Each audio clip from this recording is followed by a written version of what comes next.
So now ओला electric mobility limited, अब देखिए 87.56 का प्राइस आ गया एंड जिस बात का डर था ना वही हो चुका है। 100 रुपए से नीचे ये स्टॉक अब चलने लगा है, कामकाज करने लगा है। ऐसे में गवर्नमेंट का बहुत बड़ा एक्शन आ रहे हैं, लगातार हमारे सामने न्यूज़ जो है वो बनी हुई है। ओला के ऊपर लगातार जो है ना कुछ खबरें हैं एंड वो सभी की सभी नेगेटिव है, एक भी पॉजिटिव खबर नहीं आई है। सो बेसिकली जो बॉस यहाँ पर आपके सामने डिस्काउंट स्कीम लाया था ओला, उसके ऊपर यहाँ पर कार्रवाई हो चुकी है सरकार की। अब ये आपके सामने जो है रेगुलेटरी स्कैनर के अंदर आ चुका है बॉस, जो कि इन्होंने एक स्कीम लाई थी 49,999 रुपी में आप अपनी स्कूटी यानी कि ओला स्कूटर घर पर ले जा सकते हैं। तो वो अब रेगुलेटरी एक्शन में है, उसके अंदर क्या यहाँ पर दिक्कतें आ रही हैं वो सब देखना चाहते हैं। रेगुलेटरी एक्शन के अंदर अब ओला कहीं ना कहीं आ चुका है। एंड वैसे अगर आप देखें तो यहाँ पर 157 से अगर आप जोड़ेंगे तो बहुत बहुत बहुत लॉसेस हो रहे हैं। सिंपल सी बात है, ये 100 रुपए से नीचे गया, यानी कि आपके सामने अभी जो प्राइसिंग देखने को मिल रही है वो लगभग 60-65 रुपए नीचे आपका यहाँ पर जो है लॉस हो रहा है, सीधी सी बात है। बट हम आ चुके हैं आईपीओ के प्राइस तक। मोस्टली अगर आप देखें सिर्फ और सिर्फ 11 रुपए का ही यहाँ पर जो है ना अंतर रह गया एंड आप आईपीओ प्राइस के आसपास आ चुके हैं।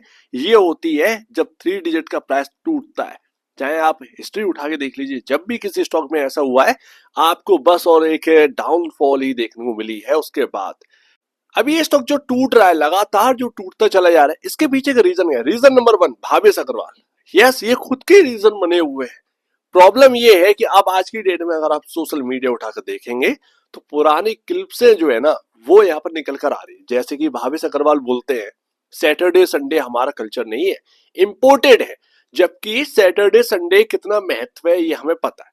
अब यहाँ पर ना वेस्टर्न इंपोर्ट है वगैरह वगैरह, तो यहाँ पर हो क्या गया है, पब्लिकली अगर आप देखेंगे तो ये बात बोली गई है एंड उसके ऊपर जो कमेंट्स आ रहे हैं वो ये है कि जो ओला कैब्स आपने स्टार्ट करी है ये भी वेस्टर्न इंपोर्ट है, यानी कि ऊबर जो कि हमारे सामने उसका कॉपी है। ये अब यहाँ पर ना बात निकल गई, एक सिंगल पॉजिटिव चीजें हमें देखने को नहीं मिल रही। ये खुद के यहाँ पर ना किए कराई चीजें हैं।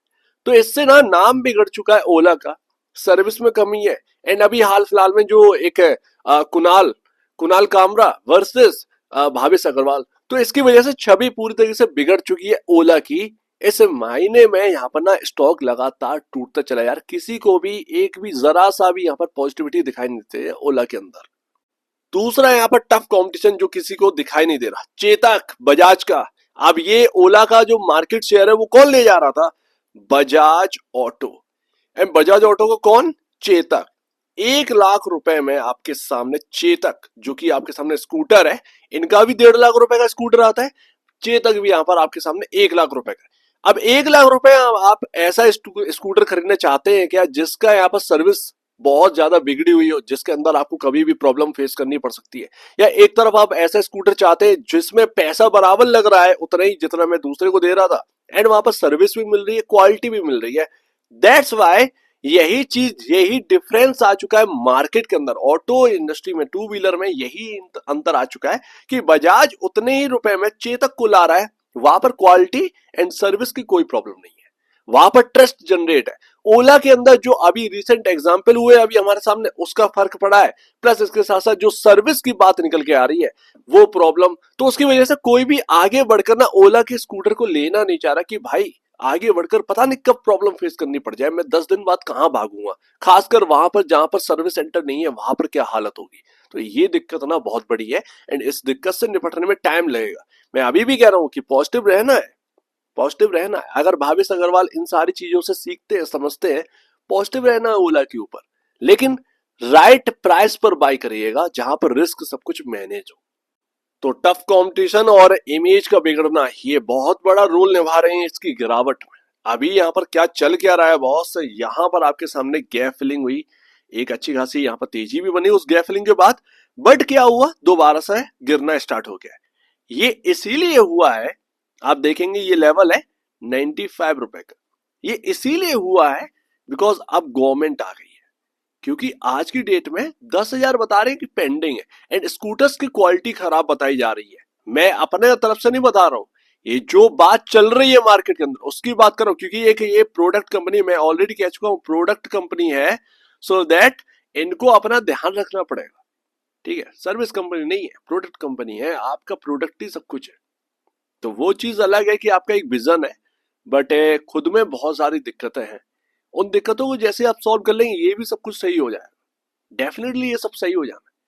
इमेज बिगड़ी है लेकिन इतनी नहीं बिगड़ी है कि आपका कोई बैड बॉय जैसी इमेज हो गई हो, ये पहली बात ध्यान रखिएगा। तो पॉजिटिव रहना है, बट अभी यहाँ पर क्या है, इंपॉर्टेंट लेवल 76 रुपए का। एंड ये मैंने आपसे कहा था कि फेस वैल्यू आपका यहाँ पर ना जो फेस गैप है वो यहाँ पर कंप्लीट होना है, तो वो आपका 77 78 के आसपास पड़ना है। 87 का प्राइस आपके सामने दिख गया है, ये है आपके सामने हकीकत। वो प्राइसिंग जो हम बात करते थे वहां पर आ चुके। मुझे अगर इसको बाय करना है, मैं अगले 10 साल के लिए बाय करूंगा, लेकिन मुझे उसमें रिस्क मैनेज वाला प्राइस चाहिए, एंड वही है बुक वैल्यू के आसपास जब मिलोगे तब हम देखें, क्योंकि rising competition plus loss making company ये सब फैक्टर आते हैं, तो मैं महंगे पर तो बाय नहीं कर सकता क्योंकि वो मुझे कोई भी प्रॉफिटेबिलिटी नहीं दिलवा पाएगा। अब जो ईवी इतना चिल्ला रहे हैं, आपका म्यूचुअल फंड का डेटा मैंने देखा सितंबर का, किसी ने भी ना प्लस नहीं किया है, एक शेयर सिंगल शेयर नहीं खरीदा है ओला का।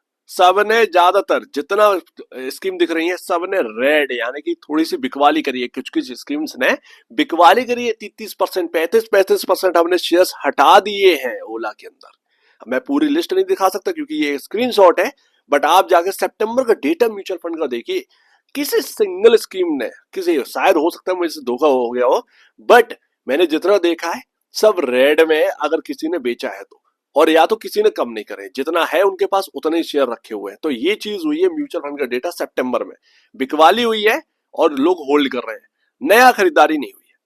तो सर देखिए सिंपल सी बात है, एक लॉस मेकिंग कंपनी है एंड उस लॉसेस से हाल फिलहाल में निकलने की कोई तैयारी तो नहीं, ये तो डेफिनेटली बात, ठीक है, क्योंकि अभी बहुत प्रॉब्लम्स है।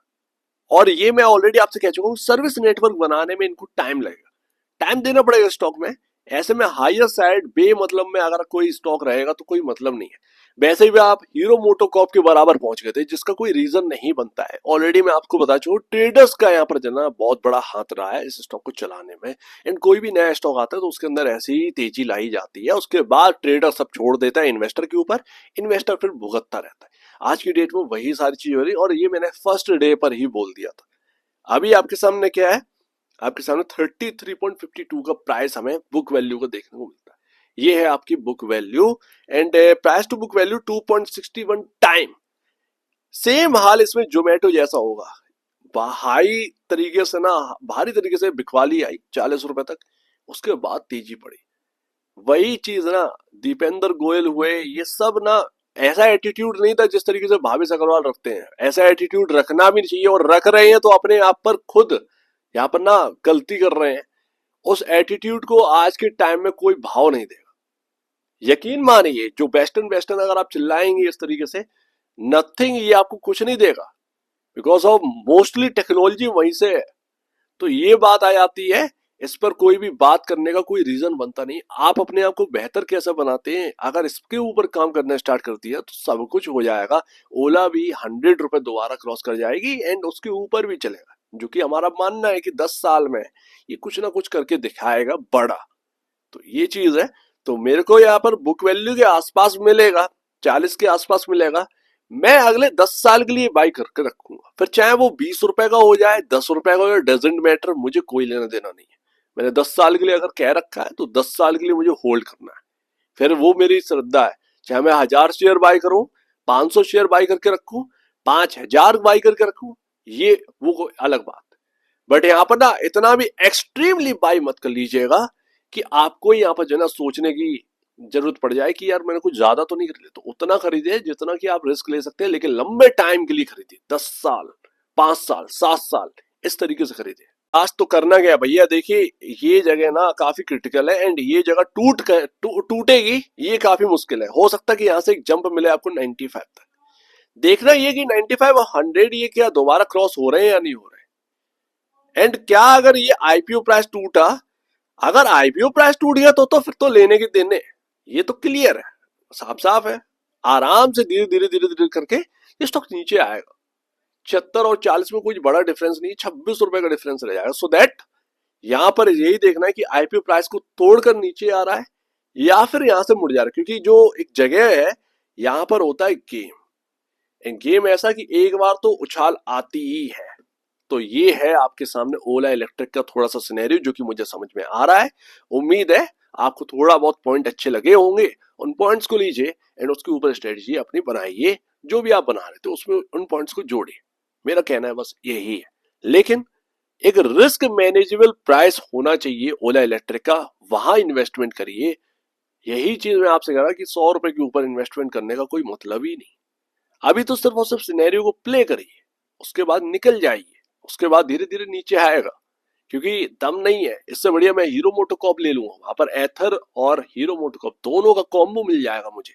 जबकि मार्केट कैप में बहुत जमीन आसमान का अंतर नहीं रह गया, ये 70,000 करोड़ के आसपास पहुंच गए थे, वो 1 लाख करोड़ की मार्केट कैप वाली कंपनी है। मैं हीरो मोटोकॉर्प को ज्यादा प्रेफर करूंगा कंपेयर टू ओला इलेक्ट्रिक। सीधी सी बात है, मैं प्रॉफिटेबल को उठाऊंगा या फिर लॉस मेकिंग उठाऊंगा? कौन से यार, कौन सी ग्रोथ यहाँ पर उठा लोगे? तो ये बात ना बहुत ही इंपॉर्टेंट होती है, ये सबक है आगे के लिए। एंड जो लोग इसमें बच गए हैं वो भी इस बात को समझे कि आईपीओ आए, कुछ प्ले करो एंड निकल जाओ, दूर रहो। ये सीधी सी बात है, क्योंकि थोड़ा सा मार्केट अलग सोचता है। बस मार्केट के हिसाब से चलिए, अपने हिसाब से थोड़ा सा अलग रहना है। तो एक बार निवेश से पहले या बेचने से पहले अपने ब्रोकर एडवाइस से जरूर सलाह लीजिए। खुद की स्टडी करिए, उससे बेहतर कुछ भी नहीं। खुद की स्टडी मस्ट है, तो आप दीजिए। वीडियो देखिए, बहुत धन्यवाद दोस्तों।